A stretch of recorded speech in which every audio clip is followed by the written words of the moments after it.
Happy Thursday. How is it going? Do you guys like that transition from one video to the next? I definitely was interested and I want to see how that happened and how that worked out.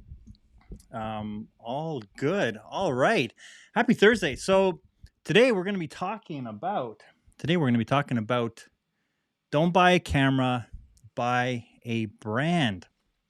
And just like that video showed us today, there are huge benefits when you're buying into a entire brand, be it through cameras, microphones, or lights, especially lights, because that's one of the things. The cameras and the lights are the two places where, especially for any kind of content creators, video makers, or photo and video gear, that's when it comes into play a lot. All right, let's say hello. Who do we got here today? Tom, hello. Hello. How's it going? You're making your own transition into goodness. Luis, hello. How's it going? Say some hellos. My beautiful wife is here in the audience. Hello, hello. Ricardo, hello. Happy Thursday to everyone. So this is the very first stream that I'm doing on the new Mac Mini 16 gig. Still undecided if I'm going to ship it back. It's part of that. It's part of that sticking to one brand thing. I'm definitely Mac through and through because of just being used to the workflow. I like the way the OS is structured. I like the way the apps work, and I'm definitely heavily into Final Cut Pro, as you guys know. How are you guys liking the Final Cut Pro tutorials? I'm going to continue doing them until it kind of exhausts all those tips and tricks that work so well for me that I've learned over the years, those happy accidents that I found. And I'm probably going to move on to DaVinci tutorials after that because I feel that those two programs may be really good. And if you guys are liking them, let me know. What am I doing here? What am I doing? Why isn't that going away? Oh, I didn't set that to go away. Well, all right. Okay. So how was your Thursday? How's everyone doing today? Let me just change one thing because apparently that's not going away. Show animated. Automatically hide comments after 15 seconds. Done. Bring it. All right. Just getting them up to speed. So how was the transition? How did it work? Some people said it was a transition that worked from, it automatically went from one video to the next. It went from the premiere into the next one. Were you guys using Chrome, or were you guys using Safari, or were you guys using other things? Because in Safari, it didn't automatically go. I was watching it back there. I want to say thank you, Bob. Happy accidents. Yes, that's right. Ooh, I'm liking that. Click to view 14 comments. All right. Liking the new eCam. Chat reset, but otherwise was pretty smooth. Chat reset. Okay, good. So yeah, I was very curious to see if the chat can spill over into the next one, or if it started something brand spanking new. And it looks like it created something new. Give me 1 second. Let me just give myself some music. Equalizer, and it's on. Let me know if the music is good. If it's too loud, should be hearing something.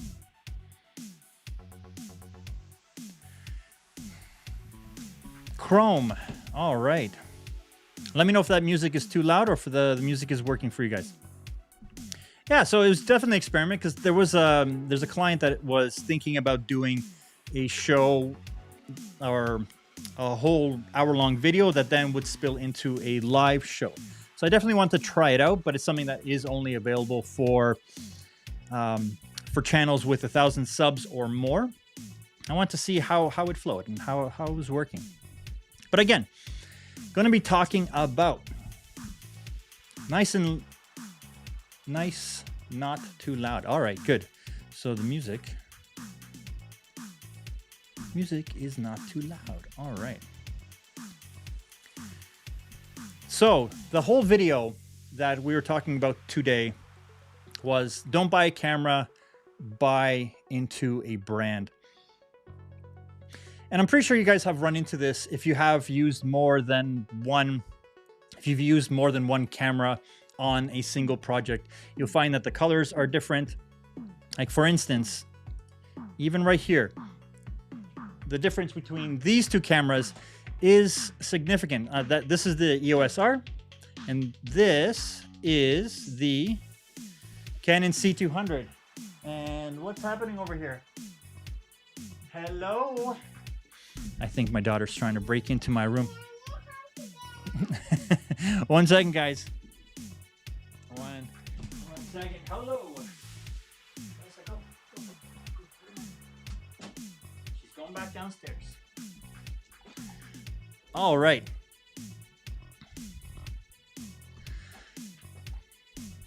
And that's exactly it. I'm definitely with you on that, Tom. I definitely one brand guy, even specifically same battery within. Yes, that was one of the things I kind of brushed over, because even though I have two separate cameras, I have the EOS R and I have the C200 over here. And these I use for work to shoot interviews, long form kind of stuff. But I like that they both have the same kind of color settings. They have the color science that is designed by the same team to try to emulate these, even though they're a little bit different, but at least I know how to work with it. And before I used to have to work with Canon cameras and then Sony cameras and then Canon cameras, and then try to blend those two together. Especially if you're using different, if you're not using the log footage and you're just going straight into some kind of picture profile, you're going to run into a lot of issues color temperature wise, and not even color temperature wise, just colors overall. They're not going to match from shot to shot. And a lot of people, that's one of the first things that they try to figure out. How do I match shot to shot? And if you've done any color correcting in the past, you'll actually know that it isn't very easy. If you need to do like a few, just like a nice color grade or a simple color correction, that's fine. But if you're trying to do a full-on show and you're needing to match from shot to shot and you're cutting back and forth because you have a close-up and you have a medium shot, it becomes very jarring for the audience, and they can actually pop out of the experience because it doesn't feel right. Let me just jump back to this shot. Still trying to figure out the color. I'm trying not to use any LUTs. I'm trying to figure out just how to make it look right. Maybe I'm gonna have to upgrade so I can use my own LUT in Ecamm Live. Fight More Films. Hello, happy Thursday. Happy Thursday. All right. Oh, the wrong way. So Louis says, yes, as an official junkie of cameras, I have been known to use more than one. But when it comes to work, Sony system for me. Yeah, once you stick to one system, you streamline the whole process and you actually get the work done faster. Like all these, well, I can't say we all, but I know that I watch all these different videos about all the new launches of the cameras because I'm genuinely interested in that. I want to know what the latest and greatest is, and ultimately it's when is it going to come to my brand of cameras? Or are they going to create their own kind of version of it? One of the first things was image stabilization, in-body image stabilization. Like having that in a Canon camera was definitely something that I was looking forward to at one point or another. Yeah, get it right in camera. Absolutely. But it's more than that. It's a workflow and it's a speed, and it's freeing up that mind space. This is something that I kind of touched on in last week's was it last week's? No, the week before, where I talked about creatives making money, where it frees up a lot of headspace to just be creative instead of trying to figure out what buttons that you need to push. What do you actually need to, how are the settings? Are the settings matching? And then if you haven't done the test before and you're trying to do run and gun on set, it just becomes a a big tripping point for a lot of people. And when you finally get that urge out and you've be like, oh yeah, I tried the latest camera here, and oh, I like that camera, and you're trying to have a Godox camera, an Airy light, or sorry, a Godox light, an Airy light, and an aperture light, and you bring them all together, and it's like you just know something doesn't feel right, but you don't have the time to experiment and figure out why it's just not working. And this whole conversation kind of sparked from a whole bunch of tweets that kept coming in from a lot of people where they're like, I'm selling my Red camera because it was just working with it was too hard. It wasn't what they expected. It was, you know, like it produces pretty images, but it slows down the entire process. And then they just chose one camera system as their whole package and then just build on that. And that's what I did. Like all the lenses that I have work on that. And that's why I made all those videos about the Canon EOS R, and then why I still have majority of my lenses are still EF lenses, because they work on all of my gear. And I'll eventually make that switch over to RF lenses once I get rid of the EF bodies and swap that over. But that's going to be a process. So I'm building on what I know I'm committing to, but I'm still within the Canon ecosystem. So even if I buy RF cameras, I can still use the EF glass. So it still works out. And I understand how the EF glass works. I understand how the lenses work when they're completely wide open, when they get soft, and what to avoid, and the halation and all that kind of stuff.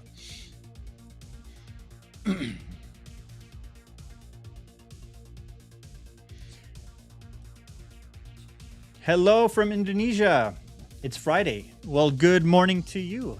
Happy Friday to you. And you are a Canon shirter because Canon has the best ergonomic user interface and overall experience. Yes, for you.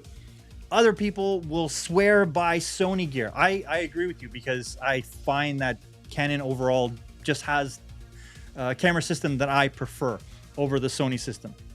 And I worked with the Sony A7Ss. I worked with the Sony FS5s and FS7s and all those cine cameras. So I have a good enough understanding on how Sony's workflow is, but I always preferred the Canon workflow.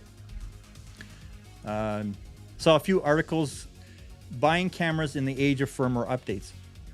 Well, I would be interested in reading that, because that would be an interesting thing. But I think it really comes down to a lot of people buy into the hype initially, and they get so excited about how a camera system can work out for them, only to find out once they get it in their hands, it's not as great on the other side as they had it. Like, once you understand a system and you're just able to pick up a camera, put it into the position that you know that's going to work, like the technical part of it is already figured out, and you're just able to frame the shot, compose it, and then just snap the photo, and you know it's going to be right, or grab that quick shot that you need to grab. That's a powerful creative tool that everyone needs to unlock by using one piece of gear. Yes, it gets boring. Yes, it's not the most exciting thing to, it's like, I don't have the latest gear. It's like, no one cares. No one cares. Can you get a good shot with what you do have? Like, obviously, once you do kind of outgrow your gear, or it's falling apart, maybe it's time to upgrade. But don't just dump a whole system for a brand new one because it promises something that's going to be much better than you had before. And it was one of the things that I actually talked about in last summer, when I talked about, it was my love letter to dear Canon, Sony, and Red, where I talked about, it's like their camera systems that they're providing are fantastic. Pick a system and go with it. No matter which camera you buy, as long as you understand how to use it, you're going to have a great time. But if you need something that works really quick, and like if you need autofocus and you buy a Blackmagic camera and doesn't have autofocus, those are things that are going to frustrate you and slow you down and not make you want to use the camera. If you don't want to use RAW on the cameras, then you don't need to buy those raw capable cameras just because they have raw. Like, that's an extra expense that you're buying into that has nothing to do with you creating stuff. Unless you know you're going to be using it, why pay an extra $1,500 for a camera that can do 8K raw when you're never going to use it? I don't understand that mentality. It's a nice to have, but it'll just end up sitting on a shelf. Like Peter McKinnon just did that whole expose of him getting rid of all his cameras and stuff. It's just like, he had all the money. He doesn't need to sell all those things. He just came to the same realization that a lot of people that have been doing it for a long time is that once you've worked with that stuff, you realize how hard it is to maintain that workflow. You just leave the camera. Like, well, I'm not going to bring that one. I'm not going to bring that one. And there are those use cases where you need them. Well, then rent it for that. But like, if you're going to use RED cameras, know that you're going to need to have focus pullers, camera assistants, people to dump the memory cards, unless you are MKBHD and you have 1,000 memory cards always. But even he showed up to NAB one year and forgot his memory cards, and he had to shoot everything on his DSLR. So again, know what you're getting into when you buy the cameras, and also just commit to a system, and don't have buyer's remorse when you buy into something and be like, oh, a week later they announce something that it's so much better. No, it's not really so much better unless you're working with a decade-old camera. But even depending on what you're doing, it's still able to produce some stuff. And this kind of goes into the whole does gear matter? Yeah, of course. If you have a photo video channel and you do wedding videos, or you do corporate videos, or you do any kind of high-end content, yeah, those are the places it's going to matter. But does it matter when does the quality of gear determine the success of a YouTube channel? That's a question for you guys. What do you guys think? Do you think that there are successful YouTube channels done on sub-$1,000 gear? No lights? I do. But anyways, where are we? What are we talking about? Sony does do better in low light situations, and that's mainly because they purposely build a 12 megapixels. They build a sensor that's only 12 megapixels, which means that the photo sites are that much. Like, that's a photo site on a Sony camera, and that's a photo site on a Canon 8K camera. There's more light that can get in a quick shot.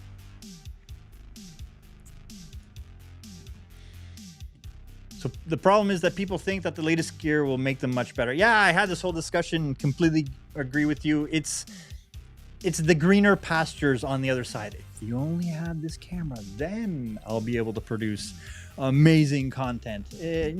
Yes. The answer is yes, absolutely. Buy that stuff if I was a sales representative or brand ambassador for those brands. Yeah. All right. I think the Canon 50 1.4 can be classified as a vintage lens. The nifty 50, well, I think that's a 1.8, but I have the 1.4 and I love that. But then I just added to my collection and I bought the 1.2. It's just, I was able to keep it wide open longer and not have any kind of weird halation or just softening on the edges. And that's where it really came, because I knew I was going to be using the lens wide open, especially for product photography or really close B-roll.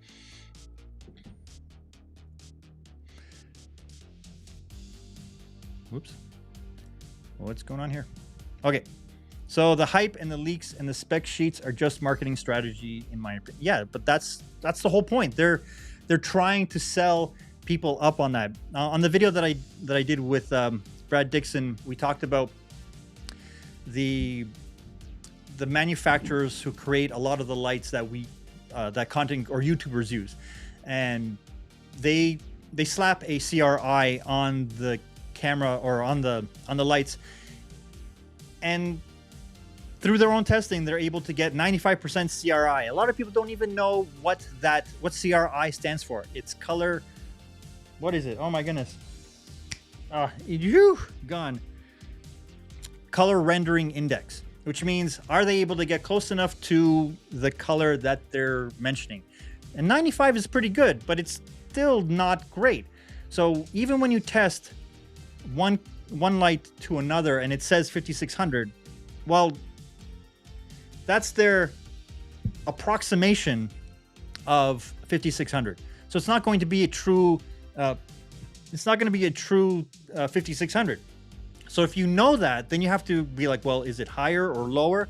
Like 5600 on Godox light may be closer to 6000, but on an aperture light, it may be closer to 5400, which my aperture lights are. They're 5400, not 56. So it's technically daylight, but it's not 5600.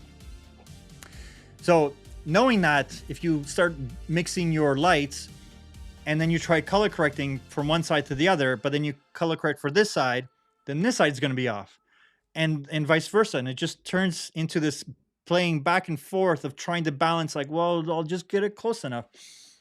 And if you're trying to do, that kind of detailed work, then it really matters. Know that if you buy aperture light after aperture light and you build your ecosystem in aperture, you're going to have a better time just in general, because if your camera sensors match and your light COBs match, or the RGB lights, they match, they're from the same source, even from the same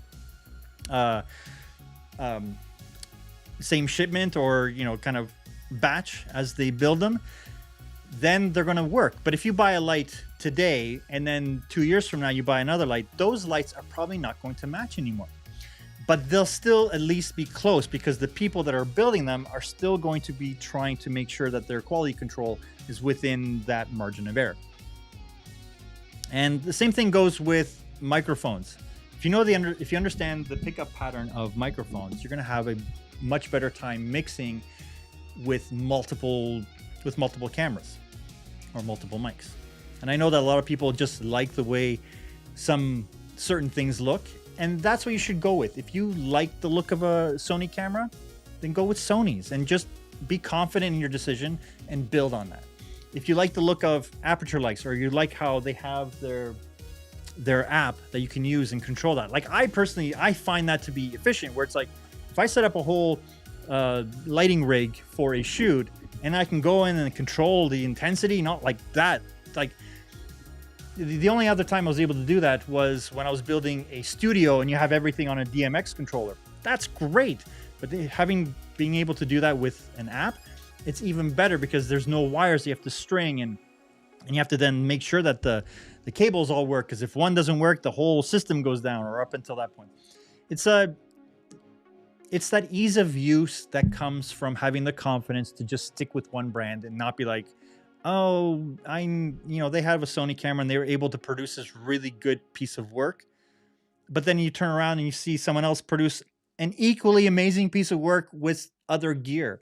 So just know of all the people that you saw creating the red footage cameras, or all the beautiful imagery. Well, just look at all the people that created beautiful imagery with Canons, with Panasonics, with GH4s, with GH5s, even GH3s, like or going back to the Canon 5D Mark II, the first DSLR that was able to shoot in that beautiful bokeh-licious kind of stuff. Like those are important things to remember, that if you understand how to use the tool, you're going to create beautiful imagery with those tools. And the more you can get to the creating part instead of trying to fumble through menus, because nobody likes the menus and people complain about menus. And it really comes down to getting stuff done, because done is better than perfect. Even though if you had that camera for that one shot, you would have been able to have that perfect grainless footage, but then there's ways to clean up grain. It's just like, there's this, like, once you make one decision, it can escalate all the way down. So if you want to, like, well, we're going to have some low light shots, so we better have the Sony camera, but then we're going to have all these other exterior shots, so we better have this camera. And then don't buy a camera, buy into a brand and just be confident in that brand. Sony is just as good as Canon. Reds are just as good as Aries, vice versa, all the way back.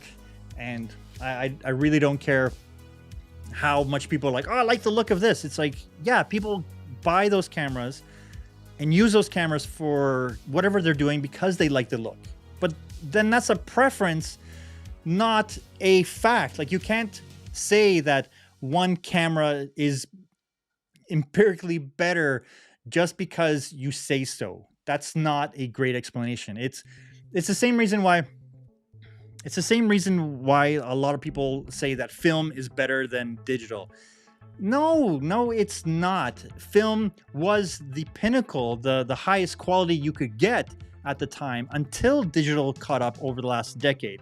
Before that, you couldn't get a better quality image, just in sheer dynamic range and like, but it was still noisy. Go back and watch any 80s movie and you tell me that those films look amazing compared to today's quality. And every film that is even shot on film is now it's digitally processed, it's captured, it's scanned in, it's denoised, it's color corrected all digitally. Why don't they do optical VFX anymore if it's so much better? No, because it's not. It was the tool that they used, and they filmed on that because that was the medium that they liked. And there's people that prefer it. Great, then use that. But it's a preference, not because it's superior in some kind of meaningful way. Hello, Rafael from Portugal. Nice to see you. Christian, hello. Sony is a great brand. If you buy into a brand, stick with it. And it's good to have your brand and just be confident. Like, I'm Canon through and through.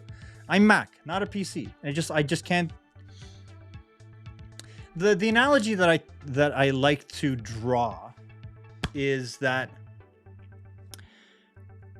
there are people that love to fix cars and tinker with the engine and understand how the internals of the engine work. But then you have the drivers who drive those cars. I like to drive cars. I like to understand how, I love driving. I don't know how to fix a car. It's just never in my interest to learn how to fix a car. And especially now, having an electric car, it's simplified, and mechanics look at it and they're just like, no. But anyways, I understand how to drive the software on a computer. I wouldn't be the one to be like, hey, build a computer. There's an art form to knowing those intricacies and understanding how to use a camera and or even a camera system. And some people lean into learning how to use a camera system and they know everything about it. That's why you have those owner operators that have the full-on packages that will come and they will get you the best image. That's why they cost a lot, and that's why they're worth every penny, because they'll be able to get you the image that you're after. But if you bring a Canon guy on to set with all his gear, he's going to get you an equally great image, just as a Sony operator would that understands the gear. But you take that Sony operator and you put him behind a Canon camera that he hasn't been behind, he'll get you a good enough image, but he'll struggle and you'll get frustrated because it's not the muscle memory that you're able to have and just flip the switches and get it done. Just same as a Red owner operator. They'll understand the camera so well that when you bring them out, they'll just nail it perfectly. So again, it's a creative superpower that is unlocked when you choose a brand and you stick with it. It's an amazing thing. So I actually find it very interesting that a lot of people have, like, all the people that bought the Red cameras and are now returning them because they're not what they thought they would be. They're $7,000 amazing cameras that aren't producing. I don't want to say they are producing the images that they want. They're just not doing it in the workflow that makes sense for those people. Tony, hello. Welcome back. Welcome. Are you back stateside? I know that you went for an amazing adventure. How was that? Guys, if you guys aren't following Tony, make sure to go follow Tony. He's awesome camera owner, operator, just overall amazing content creator. Make sure you guys check him out and follow him. So Tony says, yeah, I love the fact that we live in a world where no camera is. Yeah, absolutely. 100%. I completely agree with that statement. There is no bad camera system that you can buy into. There is going to be, even within a brand, you're going to have your own levels of intricacy, just overall complexity. Each of those brands have their own cine line, and some are just used more than others, and some have an ease of use. Like if you really look at it, all the big rental houses that do the big movies, not a lot of movies are shot on Canons or on Sonys. They're either Alexa or Red, or film. If you really want to get into it, those are the high end cameras that are used.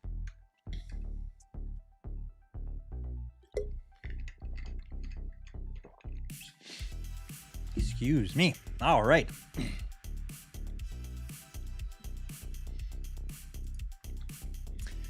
So, Christian, you agree all the way. I have Mac since 1984 and still use my old Sony Walkman too. Nice. Own your gear, grow with your brand. Absolutely. It's such a... I've been using Mac since OS 9. Back in the day on their gray boxes, I think the late 90s. So that's where I kind of started.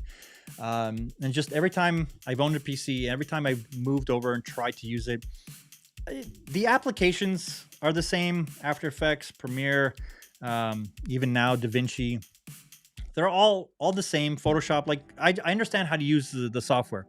So then my barrier to entry with those is just learning the whole new ecosystem that is a PC. And I just find that it gets in my way, and I don't want to go through that learning curve because I don't feel that that's important to my workflow anytime soon.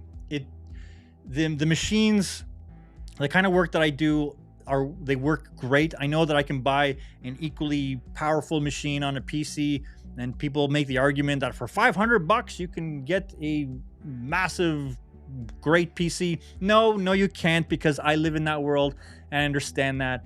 And I know that those are all fluff. And anyone that says that they can, like a $200 graphics card is not going to perform long-term as well as a $2,000 graphics card or multiple ones. They're bunched together.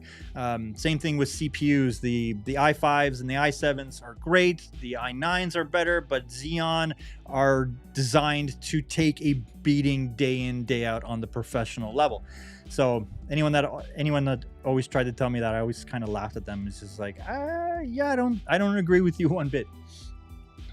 All right. So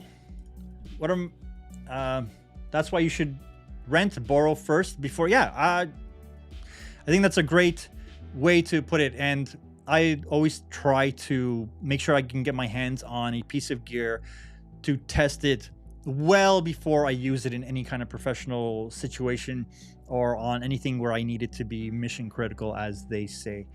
Sorry guys, I worked in the corporate world for 3 years, so I still have some of that corporate jargon, corporate jargon. The business jargon still pops up every once in a while. So John J. Hello, John J. Jonathan. What are my thoughts on the Canon C500 Mark II? I would love to get my hands on it. I haven't worked with it yet. I worked with the C300 and the C500 Mark I, but it's an amazing camera, and the sensor is the same. I think the same sensor that they're planning to use for all the new RF cameras that are coming out, the cine cameras. And it's a full frame camera, so I like a full frame camera, but I'm using the C200 right now, which is a Super 35. But I'm really interested in the C70 and the new RF cine cameras that they're coming out, because of the flange distance is much shorter on those. They're able to put on the adapter and have EF glass on front of that, and have that adapter project full frame onto a Super 35 sensor, which will give you the same image. I'm interested in that. I like where that is going. That's why I'm going to probably keep my EF glass for the long run. But yeah, I would love to work with it. This past year, there was a whole bunch of plans to do a whole bunch of shoots, but that didn't materialize, so I never got to do that, because we usually tend to have a all Canon set when we do our bigger shoots. House MD season finale was filmed entirely on the Canon 5D Mark II, and people, a majority of the audience, didn't even notice. They just enjoyed the show, and that just shows you how powerful knowing how to use a piece of gear can make all the difference. So, since PCs may be cheaper, but M1 is now released, Apple premium price argument is not valid anymore. I am still waiting for that. So I have the new M1, but I'm still using mostly Xeons and the i7 Max right now. I have my own issues with the M1 Mac. I bought the 8GB Mac Mini and promptly returned it 2 days later because it just wouldn't play my footage. It would cause this flicker. I'm going to make a whole video about it. It caused this flicker, and then I would push the play button in Final Cut Pro, which is supposed to be optimized for it, with HD footage and coming from the C200 in XF AVC format, and it would just do this weird flicker, and it would just give me the spinning beach ball, and I'd have to wait like a minute before it would start playing. So I was like, okay, kind of try to work that out, see what was the issue. Then I would get Final Cut would just crash and say that I've run out of system memory, and that Final Cut was using 56 gigs of memory, and it was mostly on the swap memory, so my RAM was maxed out. Swap memory was just going nuts. I was like, okay. When I looked at it, the two programs I was using the most were Final Cut and Photoshop. And those two alone were using 12 gigs of memory just opening and being idle. There's a problem. So I was like, okay, I'm going to try, and I went with the 16 gig. Still getting playback issues with the Canon C200 XF AVC codec. So I need to do some more tests, and then I'm going to do a full-on deep dive into the Mac Minis and what my thoughts are, and definitely do a balance between the 8 gig and the 16 gig, and who it's for, and who I think it's for, and how I think it's going to impact Apple in the long run. All right, but thus far it's working well. It's nice and quiet. I'm able to do this live stream with it, so I was able to set it up today to do that. Luis says, I used Metabones after a while, transition from Canon to Sony. Same, I used Metabones from when I was using the Sony, camera bodies with my EF lenses. So I was doing the reverse when I was switching kind of back.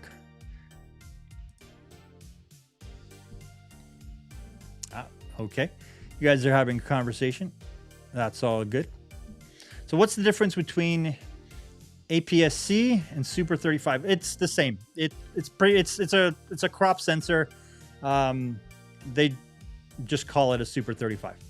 And DCI is it's a wider format than 16:9. I think it's 9 by, I can't remember off the top of my head, but it's wider.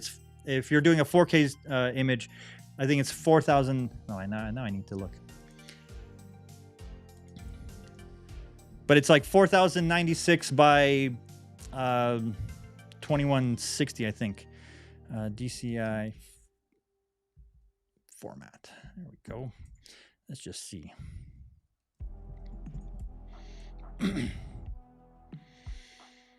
It's giving me 5G kind of stuff. All right, let's go back. But yeah, the DCI is just, it's a wider format than 16 by 9, just by a little bit. So the sensor is a little bit longer. So when you're shooting UHD on a DCI sensor, which is a Super 35, it's a little bit wider. Now I'm questioning it all. I need to go make sure that I am saying the right thing. But yeah, APC sensor is a crop sensor. It's not a full frame sensor. Super 35 is roughly the same. I think the crop sensors like the Canon 7D have APS-C sensors, but the Canon C200 is a Super 35 camera. So it's a little bit wider because it can still shoot DCI, which is 4,096 by 2160. So if you do UHD, it's 3840 by 2160. Does that make sense? That makes sense. All right.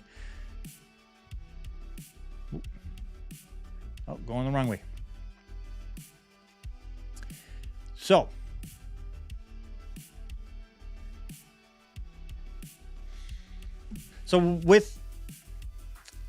since we're here, how about you guys give me a thumbs up on this stream? What do you guys think of the transition? Do you guys like the going from, oh, I got to tell you about something on that shelf today, so remind me to tell you that, because I do have something. So I'm going to show you just a little. There's something right. Yep, yeah, I'm going to show you. I got something. Let's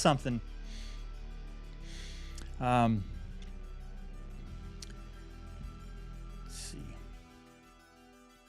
So yeah, I definitely found DCI is 21 by 9. 21 by 9. All right, then. I'm just going to take your word on it because you have your research skills in action. All right. So I want to kind of, I wanted to make that video to let people know, especially people that are getting into the camera game and watching all these amazing videos and the promo videos, especially all the brand and ambassador videos that are coming out from people. And I want to give them permission to have confidence that whatever camera they bought into, it's a good choice. The choice you made in buying that Sony, it's a great choice. The choice you made buying the Panasonic, it's a great choice. The choice you made buying the Canons, those are great. These are all great cameras. And it doesn't matter if you bought the Sony A1 or if you're buying the Sony 6400 and it's a couple of years old. Those are going to give you some really good results, and you're going to spend more time creating than worrying about the settings. And if you buy more than one, then you're able to build out and enjoy the process of creating, because camera sensors that are created by one brand will match shot to shot to shot, and it's going to create a better overall experience for you. And that's why I never bought into the Blackmagic cameras as much as I'm intrigued by them, and well, that's not true. I did buy one and I promptly returned it because I was just, the moment I had it in my hands, because I couldn't get a loaner and I couldn't rent it because no rental houses had it. The first Ursa that came out, I had it for about 3 days, and then I just said, this isn't for me. This isn't going to work. I just didn't like the workflow. I didn't like how much more processing at the time the footage the Blackmagic RAW was doing. Like I have the C200. I don't even shoot RAW on the C200. I've used it once, but the project called for it, and we knew we were going to do some really intensive color grades, and it was for a sci-fi pilot that we were doing. It called for it. Almost, I don't even think I've ever, I don't even put in the CFast cards into the C200 because I don't use it. I don't need it. So yeah, there we go. APS-C is 3x2, Super 35 is 16x9, and then the DCI, because the C200 has a DCI sensor, so it's a little bit bigger then. So this right here is the EOS R, and I'm using the Canon 50mm 1.2 lens, and that's why. Oh, I forgot to turn on my big blue light. You guys haven't seen my videos on. There you go. There you go. That's better. Nice blue light back there. So yeah, this is the 50mm 1.2. It's probably my favorite portrait lens that we have. So maybe I should do my entire thing with this setup moving forward, and I'll switch the other as my B camera. I'll do it like this. I'm gonna have to adjust the angle. All right.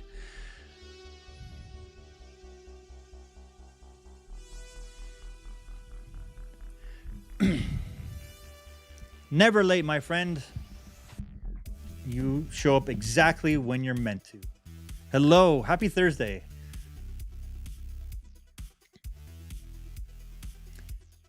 Yeah, I didn't get to see the transition from the premiere to the live stream, but apparently it does happen. So I'm curious. I'll see if I use it again. I like posting my video earlier in the day, so I don't know if I'll do this kind of premiere stuff unless it's a topic directly related to what I want to talk about in the live stream.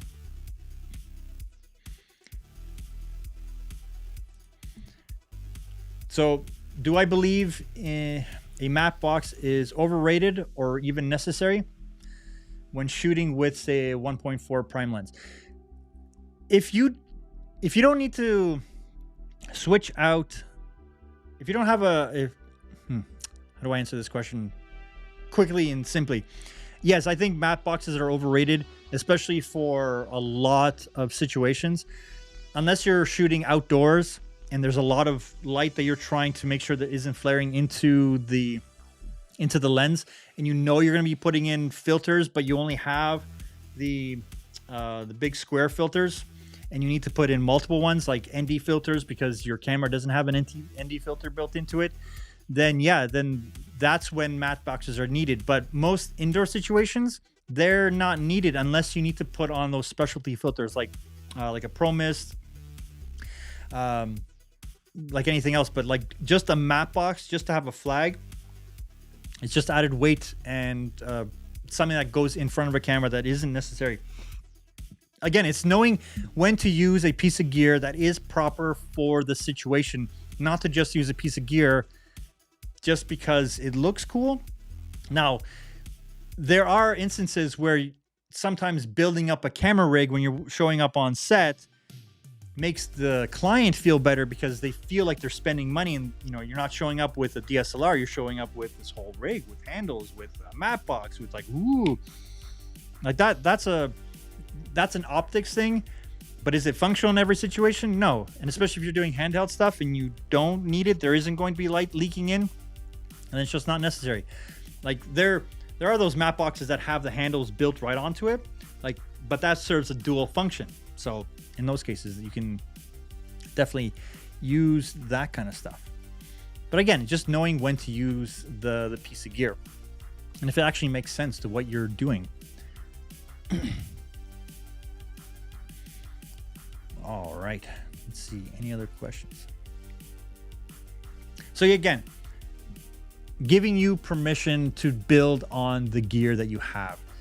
Enjoy the gear that you have. The whole FOMO feeling of like, oh, did you see? That's it. Sony released the A1. It's the best camera in the world. It's for a few months, maybe, until next year, where everyone's like, forget the Sony A1. Here's the Sony A1S. And they always want, a brand is always designing to get you to buy into them longer. And that's why That's why Canon did this whole shift. I did this in my video, Canon's master plan with the RF bodies and lenses. They got to the point where they're competing with themselves now. They want people that have already bought all the lenses that they would want, all the camera bodies. So they just stopped making those, and now we're moving on to RF lenses. So now all the people that have that gear can be like, I like where they're going with this. And now it's like having the Sony versus EF Canon versus RF Canon. There's actually 3 companies that are trying to fight for everyone's dollar. It's an interesting thing. So their master plan was to get a lot of older people, the people that have been using their gear for like 20 plus years, to consider like, maybe I do need that new camera. And that's why they started with the USR, the RP, these lower entry level ones. And now the R5, it's like, okay, now they're getting into a little bit more of the pro photographers. But if you notice, all their high-end stuff, like the R1,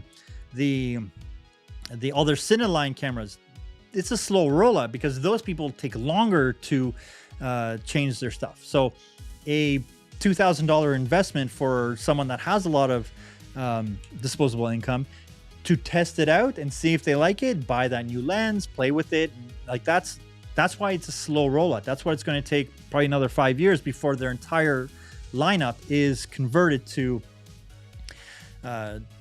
only RF, because that's the company that they're morphing into, and that's the only way they can keep selling as many items out there, because lenses last so long, especially EF glass.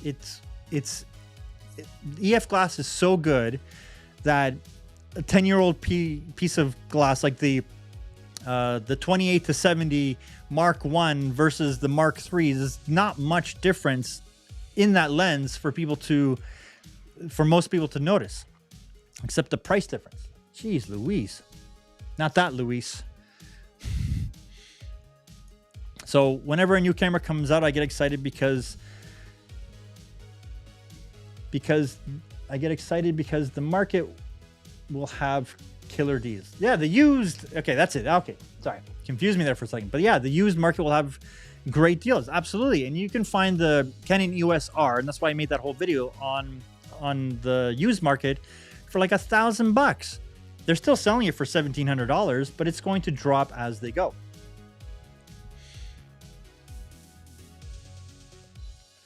Who? What is this? Nikon. I actually started my whole career with a Nikon camera. The reason I don't put them in the mix is because I consider them photo only as a camera company. I know that they do video, but they don't have a good track record when it comes to their video side of cameras. So I wouldn't buy into a Nikon system as a hybrid shooter, because I don't know if they're going to stick with video in their cameras or going to be able to keep up with the Sonys, Canons, and Reds. Like Sony and Canon are trying to get up and have their footage look as good as Reds and Alexas, where Nikon is like, hey, me too. That's my personal opinion. I thought they're trying with their Z6 and Z7 lineup, but it's not panning out. It's not working out. Tell a chef that his stove made good food and not his skills. That's right. With photo gear, it's the same. Upgrade when you need to. Upgrade. What's the line I kept saying lately? Good gear does not make up for lack of fundamentals. If you understand how to light, if you understand how to compose, if you understand how to then grade or color correct a photo or video and edit all that stuff together, it won't matter what camera system you're using if you understand how to capture a good image. That's why I made that whole gear doesn't matter video, because ultimately gear does not matter unless you're doing a gear specific channel. Like right now, I'm using Canon EOS R, and it's not even in the highest quality. The video that you're seeing right now on screen, this is 560p. It's not HD, it's not 4K, it's 560p, and it's on a picture profile setting. But I like the lighting, I like the bokeh, and just because I'm using the 1.2, I could use a 1.8 lens, which will give me the same effect. And I did that in the Gear Doesn't Matter. I used the 35mm 1.8, and the whole camera package was about $1,500. But you can get a GH5 and still achieve the same kind of stuff. And then I even did a portion where I talked about how I could still get a good image out of an iPhone front-facing camera if I understand the fundamentals. Give me a thumbs up if you agree. Give me a thumbs up if you agree. I know you agree because you guys are here. You guys are awesome. You guys are the best of the best. I know that. So my thoughts on the C70, I think it's a great camera. I haven't gotten my hands on it yet, so I can't give you full-on in-depth thoughts on it, but I think it's a great C200 replacement, and I think they're going to release a C90 and C50 that will start to eat into the Cine lineup. And like the form factor is kind of like a DSLR, so I'm excited about where they're going with it, and definitely looking forward to using those cameras. And I know I'm going to eventually add to my C200, or probably sell my C200 and then get the C70 or whatever comes down the line.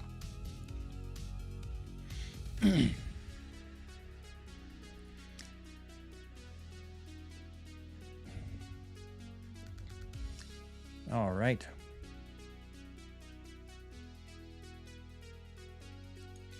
In Indonesia, Nikon shooter is a legendary rare creature, a unicorn. I believe it.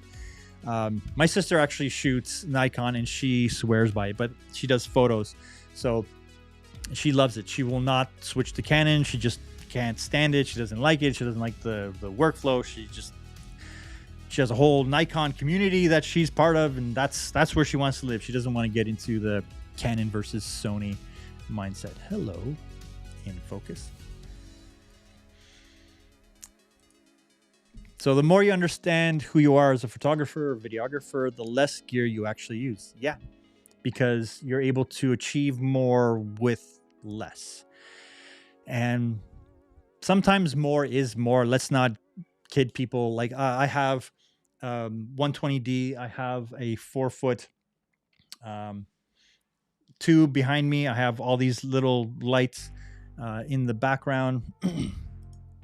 I have all these little lights back there. I have, a Shure microphone, but I'm building this kind of stuff out over time. I didn't start with this whole setup. I didn't start here. I worked up to it, and I sold, I bought, and like this worked, that didn't work. I don't have any kind of fancy switcher for my live stream. I have the Pro Recorder, the Blackmagic Pro Recorder 3G, and it's just an HDMI right out of the camera. And then I'm using the EOS web utility as this interface for this. So that's why it's only 560.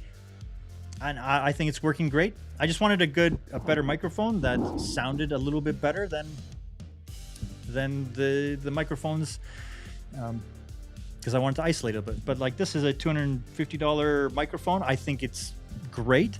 I think this is better for me than the Shure SM7B because of the functionality. I can go directly into the camera and at the same time go into the computer, and you can EQ it live with just software instead of needing a mixer. So I don't even have a mixer. This is going directly into a USB into the back of the camera. All right. Hello, how's it going? Already reached my thumbs up limit. Thank you. So there was a whole debate on happy Thursday, or maybe Friday for you at this point. Nice to see you in the chat. There's a whole debate going on where it's like, should you ask for likes, or should people continue asking for subscribers? Like, subscribe to the channel. Where someone can only subscribe once to your channel, but people can continually like every piece of content that you want. Like those are the people that will support you because they want you to succeed. And I think it's a powerful thing. It's like every video that I watch of you guys, because you see me in your channels, always thumbing up. But I'm actually running into a little bit of dilemma because I'm so busy during the days work-wise that there's so many videos that are in my to watch list that it's getting a little bit ridiculous. So be patient. I have seen your videos. I will watch them. I get to them eventually. So many. I gotta make videos too. It's fun. I like it. I like this. This is a good place to be. So this live stream definitely felt a little bit better. Didn't stumble into it. I didn't stumble getting into it. So that was good. Oh, so I promised that I'm going to tell you about something. So today I'm going to tell you something that was on my shelf. It was over here, kind of mixed in with the books and all the other stuff. So does anyone know who that is? Whoa, where is he? Does anyone know who that is? Does anyone know who he is? Leave a comment in the chat. Who's back there? I'll give you a hint. He's a transformer. It's my collection. You know what? Having kids has allowed me to be a kid again and just buy into a lot of and introduce my kids into. It is Optimus Prime. Yes, you got it. Optimus Prime. My kids asked me what my favorite cartoon was when I was growing up, and Transformers was by far on that list. Have you guys seen the new Ninja Turtles game that's coming out where Mike Patton is singing the theme song for it? If you guys know who Mike Patton is, make sure you give me a thumbs up for that. Okay, so I'm going to tell you about this here. I'm going to switch over to the other camera. Okay, so this right here. Can you see that? Nope. There you go. So that is a film that I worked on. It was probably the biggest budget. No, that's not true. It was my friend directed this, Andrew Simic. And there is a character in here. So I did the visual effects for this film. My name is right there. I don't know if you can see it. My name is right there. It's a feature film. Got to work on the visual effects. It's a horror horror thriller. It's a retelling of, oh, come on. It's a retelling of Little Red Riding Hood. But it happens in an asylum. It's called Medium Raw, The Night of the Wolf. It's available on all your favorite streaming platforms. Anyways, there is a wolf character in this, and it's not what you expect. There's a wolf character in this, and I get to play in the wolf costume. So not only did I do the visual effects supervision for this, but I also got to act. Got my actor card because of that. It's fun stuff. Optimus Prime is the man all the way. Optimus Prime. Yeah, so every video that I post, I try to have a new character here, just kind of plugging away. I need to get more depth of field on this shot. Maybe it is time for me to get a new the 24mm 1.4 so I can get this kind of angle, because I like the texture in the background. What do you guys think? Does it need more bokeh?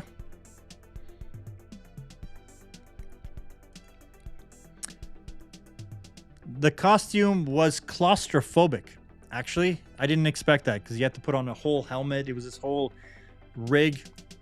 It was actually very claustrophobic, and you hear yourself breathing a lot because you have to do a lot of physical acting of it, and it was claustrophobic. It was weird. It was an interesting thing, but they needed someone that was taller than the main actor, and so I was able to run around and do that.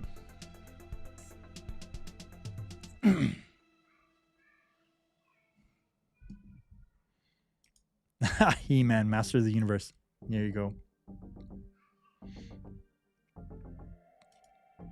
So the lens that I use for the wide shot is the 20. Nope.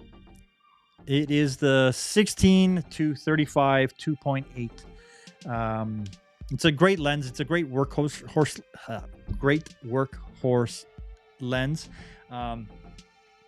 Someone asked me the other day, what lens would I have on my camera if I could only have one lens permanently attached to the camera on a desert island? What lens would that be? My first instinct was to say the 51.2, this lens. That was my first instinct. But then I kind of thought about it, and just the versatility of the lens, I would go with the 24 to 70 2.8. If I had only one lens to work with, I would choose that. I would go with that lens, that short zoom, over every other lens out there, because I wouldn't really miss the bokeh as much as being able to get a wide enough shot, but then also to be able to zoom into something that I couldn't get close enough to. So if I was on a desert island, the 2.8 24 to 70 would be my one workhorse lens, and it's over there. I have it back there. I do use it a lot. It's a great lens. The 16 to 35 I like because it's wider, and kind of got it for this to do these kind of stuff. I don't use it too much when I'm doing the pro work, because I never need to go that wide. I like to have I like to shoot 50 or 70 when I'm doing portrait or interview kind of stuff. So I like to move the camera further back away, and then I would try to have enough depth behind the people to create the bokeh. So the question is, why not the 24 to 1:5? Because it's a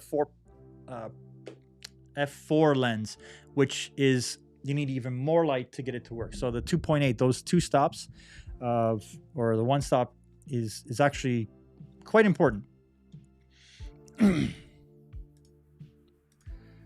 Christian, thank you. But yeah, thank you for hanging out. And a little tidbit, I am 6'3" and still growing. Just kidding. So yeah,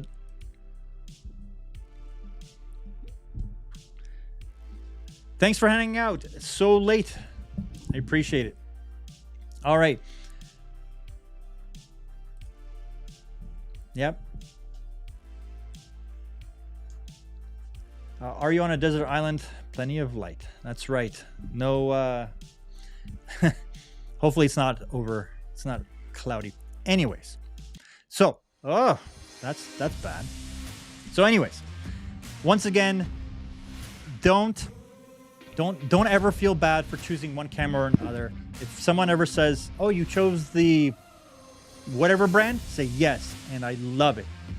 Always own it. Always own the choices that you make, and choose them. Once you make the choice, and if it instantly doesn't feel that great, then no, you can always go back. But once you do choose it, go into it, lean into it, and build on a brand for your own success and your own mental health.